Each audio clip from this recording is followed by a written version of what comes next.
everybody. So today I want to talk a little bit about this new show called Raised by Wolves. This show is from Ridley Scott. If you don't know Ridley Scott by name, he's the guy who did Alien, Prometheus, Alien Covenant. He did, I think he did Blade Runner, but don't mistake me. But that's Ridley Scott. He's a great, well-renowned director. And so when he decided to do this series, and I saw the trailer, it looked just like a Ridley Scott movie. And so let's just get right into it.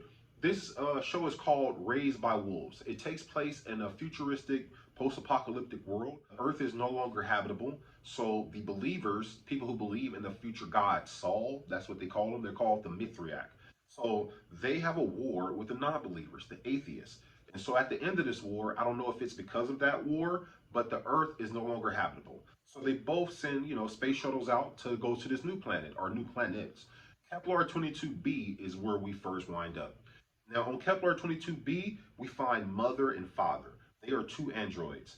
When they first got there, father took these tubes and hooked them up to her stomach. And I guess that was some sort of birthing mechanism. I have no idea how childbirth works with that shit. But anyway, he hooked some tubes up to her stomach, and all of a sudden these boxes of pus turned into babies.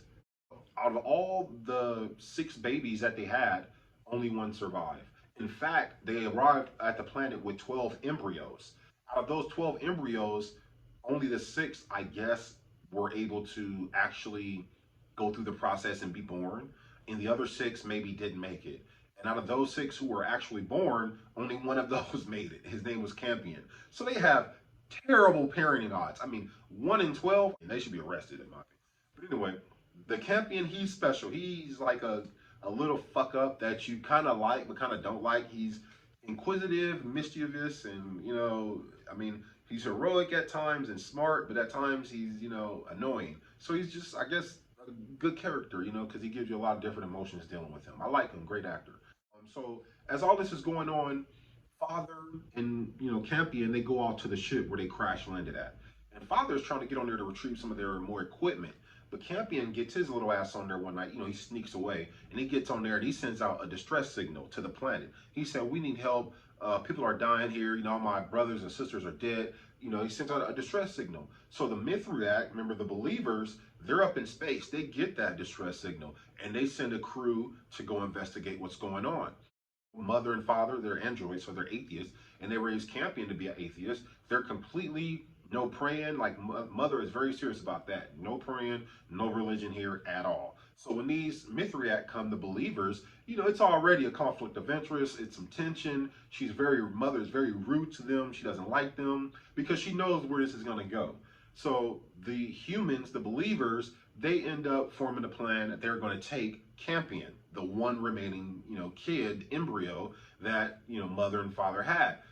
And she was not going to allow that. So in a fit of rage, mother basically kills everybody. She kills father because she doesn't believe he's clearly for the objective. She thinks he's weak. I don't know. She just rips his fucking heart out. She does this look scream thing where when she looks at you and does this scream, you explode into like paste. It makes what Thanos did look like some bitch shit. You should have gone for the head. And I guess it comes from her eyes and her scream. That's what they say, because she always talks about her eyes as weaponized. So when she takes them out, she can't turn into that necromancer, is what we find out. But yeah, so she kills all except one of those Mithriac because they try to take, her son. And then she goes up to their ship and she imitates, Marcus, as we find out the one soldier she didn't kill. Because out of all the Mithriac that were there, she killed all of them except one, Marcus. So when she goes back up to their mothership, up in space, that's orbited, she goes up there and she wipes out the entire fleet. Everybody, anybody and everybody on the ship dies. She is like a fucking psychopath. She goes into this other chamber within the ship after she hits this self-destruct button to make the ship crash. Because it's not only did she want to kill everybody, she hit the button to make the ship crash into the mountain. I don't know why. That just made me laugh. I don't know why. I'm sorry. Anyway, she goes into this room and she finds it. They have kids on there as well. So she takes their kids and she says, "Okay, we're gonna get out of here," puts them on the shuttle, takes them back to the planet. So now she can start her family over again. You see what I mean? She has a purpose. She's going to start the human race over if it kills every human. She's going to force humanity to start over if it kills all of us to do it. You know, see what I mean? She has a plan. This bitch is crazy. So after she gets the new kids there, you know, she tells Campion and all of them, hey, we got to get along. We have to, you know, procreate. You guys eventually have to grow up and fuck, pretty much, what she's saying. Now, that's pretty much is episode 1. Episode 2, we find out that the guy Marcus that she left alive, the Mithrak, well, he is not who he says he is. Originally, you know, we get a little flashback, and he and his girlfriend were two different people. They were non-believers. They were like, you know, scavengers or whatever. So as they're non-believers they're in the war with the believers, what they did was they found out that Earth was going to explode or be shit, you know. So they found these two believers who had identity cards to get on a ship to get the hell off of Earth. They had this android do plastic surgery on them, and they made them look exactly like that couple. And they stole their pass codes or pass cards or whatever, and they got on this Ark ship. Now the Ark is a big old ship that's in the sky. I think that's the ship that Mother crashed in the first episode. So that's that ship. They got on there and they were able to get off of Earth. And while they were up there, they found out that this couple, whose identity they stole, had a son. This son is on the ship. So now they got to learn how to be Mithrak and be believers and learn this book, but also integrate themselves with their new son, which was difficult because the girlfriend said, I'm not even going to have kids ever in my life. I can't. So how can I get used or talk to a son? And so that was, I think they did a good job of giving us flashbacks to show us, you know, who these people are, but at the same time, showing us that, you know, the family is meshing together, which is weird. The family is meshing together because they literally just killed that little boy's parents, you know, but they don't linger on it too long. It's some good background, heart and soul, build you up, show you the connection. All right, let's get back to the Kepler 22b. Let's get back to Mother. You know, some mods. Let's see what the hell's going on. So it's a good job of that. And now, so we're back there, and come to find out, one of the children from that ship that Mother crashed. Remember in episode 1 when Mother crashed the ship and took the kids? Well, one of those kids is Paul. It's that son of theirs, their fake son. So now they're pissed off and they want to get him back. But also, come to find out in episode 2, one of the other kids that Mother took from the ship is pregnant because she was molested or abused by one of the preachers or whatever. So it's a lot going on in episode 2. And also, we get these weird creatures that just pop up out of nowhere and start attacking, and Mother has to basically go reanimate Father for help because remember she killed him in episode 1, but she's like, hey, it's kids here, it's monsters, we got these new people, I need some help, I can't do this on my own. So she goes and she reanimates Father, and so episode 2 is just off the hook with a lot of twists and turns. I liked it because if you watch it and you pay attention, you can keep up. It's not confusing. It's not like a lot of Ridley Scott movies where they start storylines or start tidbits, but then they never, you know, get back to it. And also in episode 2, one thing I did like that they did was it's a big ass dinosaur or I don't know what it is, but it's bones. You know what I mean? And it's on that planet. They've been digging it up since they got there. And now they finally dug the whole thing up and it's huge, but it's just sitting in the background. Nobody talks about it. It's not mentioned in the script. Nobody says anything about it, but it was a project that they had to dig up this fossil. And now it's dug up and it's in the background. You can see it and it's huge. But I like that tidbit of just a little Easter egg, like, just, you know, in the corner. We're not going to mention it on script. We're not going to say anything about it, but you'll see people over there like dusting it off and like trying to dig it out. So I'm like, yeah, that's a nice little touch.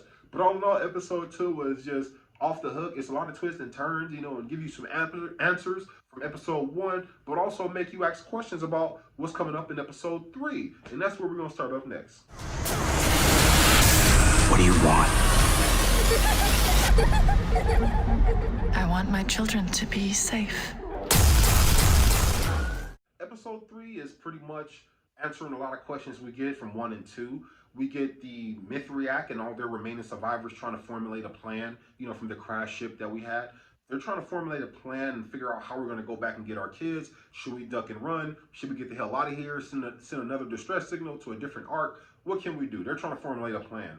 At that same time, the kids at that Mother kidnapped, they're getting kind of antsy because they're getting sick. They don't know why. Everybody's coughing. And it kind of seems like before when all those other kids died. Now it's looking like we got a psychopath android that's poisoning us. So that's what the kids are thinking. Even Campion, the one remaining embryo, he's thinking that. He's like, okay, I can't trust mother. I can't trust father because he's weak. All he does is tell stupid jokes.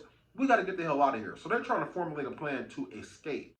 What happens is mother decides she wants to figure out why these kids are sick. So she goes back to the ship to get some antibiotics, but she notices all those survivors. So she starts doing her scream, yell, and they run into the underground trying to get away from her.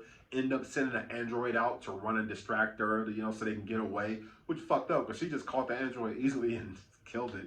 It was nothing. But anyway, back at the camp, what they did was they locked father into the shed so they can get away because he's an idiot. Mother over here, she's trying to get antibiotics. She's chasing those, remaining Mithriac survivors. And then you got father over here stuck in the shed like an idiot. And then you have the kids taking off. It's just nuts in episode 3. Now, as the kids are going through the woods, they're trying to get away. Eventually, father gets out the shed. He comes there. He saves, the group of kids with Campion. And he shows them, mother's not killing you. It's actually these plants that we were eating. Because the pit, the core, like seeds or whatever, they're radioactive. I guess because of the planet, the soil, it turns the seeds radioactive. So we've been sitting here eating radioactive food this whole time. We don't know why it's affect all the other kids, but it didn't affect Campion. But that's how it is. And then at the same time as that, the group of survivors, they formulate their plan to where now they figured out, okay, we need to attack and we need to go over there and get the kids and bring them back. I mean, who knows? I can't even begin to predict because there's so many twists and turns in this show. And at the end of the show, we leave with Paul out on his own in the woods because he gets separated from the group and everybody else is back at the camp. So the only person missing is Paul. He was separated. But that's it. It's like a cliffhanger ending. I give this season or these few episodes an 8, 9 out of 10. I want to see the rest of the season, and I'm not a binge watcher. I don't sit here on Netflix or whatever and binge watch a whole season of anything. But when Ridley Scott said he was going to do this, I checked it out. I thought it was going to be interesting, and I'm here to tell you that it really is. It's worth your time to check it out. If you want something different, sci-fi, rated R a little bit, it's not afraid to get up in your face with some of the violence, but it's not over the top gory where everything is just all about blood and gore and all that crap. So it's a good show. Anyway, y'all, it's called Raised by Wolves. It's on HBO Max. I don't get paid to say that. I'm just a dude on YouTube right in my mouth. So, yeah, don't forget to like, subscribe, y'all. Catch your ass out there in the universe. Peace.